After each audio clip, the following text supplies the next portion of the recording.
Greetings, Northwest Territories. It's Nadine Delorme here, candidate for Tu Nedhe-Wiilideh.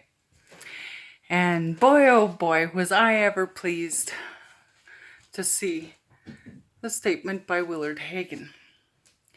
Now, because of the world I grew up in, there are certain things you just don't say out loud. But the thing is, when you're an Indigenous person and your back is up against the wall and you're forced through suppression and oppression to keep taking these abuses, you do get to the point where you kind of snap. And to me, to have seen Willard Hagen's direction, finally, at long last, I found another leader in the North who wants to do something good about who we are as Indigenous people and who we are to become Canadians. These are Indigenous lands. Canada is Indigenous lands. Whether the Crown wanted to slap their name on it or not, whether or not other corporations wanted to do it, it is Indigenous lands. And if you want to break it down as simple as this, we're the landlords. You're the tenants, settlers and allies and so forth.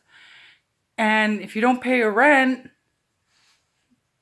you got to get off the land, right? That's what it is for any person. When you get an eviction notice, if you can't pay anymore, after 3 months, you're out. So what? We're going 150 years now, and people aren't paying up and trying to cheapen the deals at the same time. And then you want to somehow target the one person who actually had the courage and tenacity and resilience to actually say it out loud, as Willard Hagen did.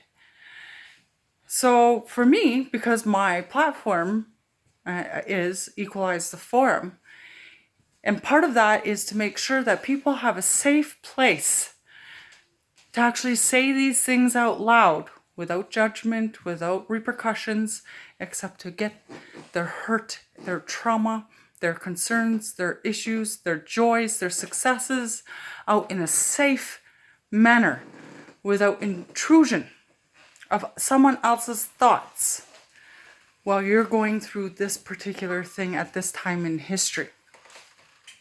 So I reached out to Willard Hagen and said, I will make sure you have a safe forum to be able to voice your concerns for the Dene people, Métis people, Inuit people, non-status people, and NWT, so that we can form a good and positive relationship with Canadians. We're Canadians too. We just have a different classification, and at the same time, through that classification, there's control used. Controlled on how much money we can actually get out of a land claim, and that we have to extinguish title in order to have a land claim. No, you all got it wrong. The Indigenous are the landlords. And the archaic colonial toy soldiers aren't paying up. And we're asking you kindly to lay down your arms and let us pass through the gates of our sovereignty so that we can take care of the land. And it looks like Canada needs help. And that's what it was. These treaties that were created was so that we could share back and forth the help, as Canada has helped other nations across the planet when they've been in need. Well, it looks like Canada's in need, and the Indigenous are the only ones who are capable of helping them at this time in history, and 150 years ago and 500 years ago. So there was another incident that happened to me today that made me decide that, yes, I can't wait to give everybody a safe forum to be able to voice their concerns, their joys, their traumas, their pain, and what what they require of the government in order to take care of these very, very serious issues. Another candidate showed up at my house today and, proceeded to talk in a very misogynistic way, then tried to imply that I haven't worked as hard as he has. And then when I tried to share my 60 scoop story, he's like, back up, back up, back up. I was sitting on the couch, he was standing up. He pulled an RCMP tactic on me of trying to control the situation. And so that's when my husband stood up and escorted the candidate out of my house and informed them on the way out the door. Educate yourself on the 60 scoop. Educate yourself on child welfare. Educate yourself on the trauma. And whether that person on the way out was like, oh, I'm sorry, I didn't mean to offend her. It's not that you offended me. You traumatized me and you're perpetuating genocide. And the thing is, I expect that of, like Willard Hagen said, I don't expect it of my own people. So all I saw was an assimilated patriarchal man in my house. I didn't see a Dene person. I didn't see a father. I didn't see a business person who is professional and talks in a good way. I saw fear. I saw ignorance. I saw ego. I saw misogyny. And my husband got to witness this and gladly escorted the candidate out of my house. And that's why I really haven't visited anyone, because y'all have been doing this campaign against me, thinking that I'm too much drama, that I cry too much, that I'm emotional. I'm emotional because I'm a victim of genocide. And I'm combating it every day. And when I came home to NWT, I didn't expect to have to fight my own people in order to have that. And I didn't expect that when Willard Hagen stands up and actually has the honor and the integrity to say what's actually on everybody's mind, that he wasn't safe, even though he's been a leader for NWT for decades, that he wasn't even safe. That's why I'm taking this action now. That even our elders, our languages, our lands, our people, our women, our children, we are not safe. And you have taught many of our leaders and our peoples to continue to make sure we're not safe. You want to call it misogyny? You want to call it patriarchalness? No, I call it ignorance is not bliss when it violates human rights on every level, when it violates land rights on every level. And I haven't heard out of any of the other candidates, only a couple here and there, and a couple have reached out to me, out of 58 candidates in NWT. I haven't seen anything in this regard of how to build this relationship with Indigenous people. And I've even seen that people are calling it demographic. You're dehumanizing who we are. I am a Dene woman who wasn't allowed to be Dene for 44 years of my life.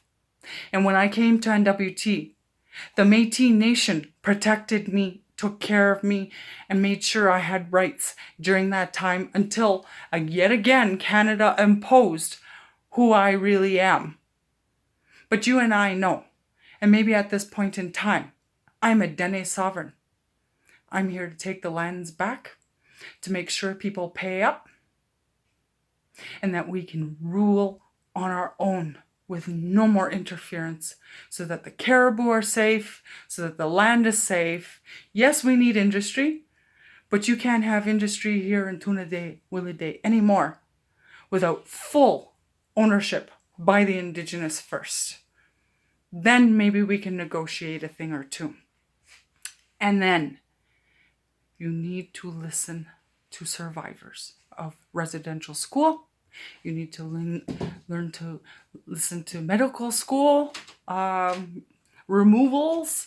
You need to listen to the Millennial Scoop. You need to listen to the 60 Scoop. You need to listen to Indian Act survivors. You need to listen to the Métis.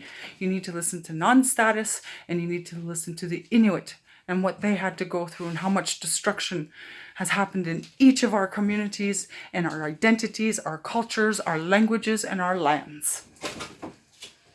So like Willard Hagen said, step out of my way. Don't use your misogyny. Don't think you're traditional by treating me and my husband this way when you come into my house or even into my presence. I have a very strict protocol. I demand respect. I've earned it as a prisoner of war who made it home and got back my rights, not because of any chiefs, not because of any leaders, not because of any people in these communities. I got it back because I did it. I did it for myself. I did it for my children. I did it for my grandbaby. And I do it for my husband. I do it for my brother-in-laws, my sister-in-law. I do it for all my families. I do it for you. And I do it for Canadians so that you learn that when you vote in Canada, you're voting to eliminate my existence. If you don't do your research on every candidate, if you don't actually get yourself involved, otherwise don't vote, and then you can't complain, and then it just continues. So what do we want? Do we want a cycle of violence to continue and narrative violence towards survivor stories? Or do we want to create safety so that there can be good investment in NWT? The world isn't going to trust any of us if we keep doing this to Indigenous people. And if we keep doing it to ourselves and each other. That's why I chose for my particular campaign to be called Equalize the Forum. That candidate who came into my house didn't allow me that in my own house. And even you didn't allow it to this great leader, Willard Hagen, and you haven't allowed other people to speak the truth. And now we're here. We're actually equipped, ready to do it, ready to exact the first Indigenous state in Canada. Lay down your arms, Canada. It is time. It is time for indigeneity to be realized in Canada. Marcy Cho.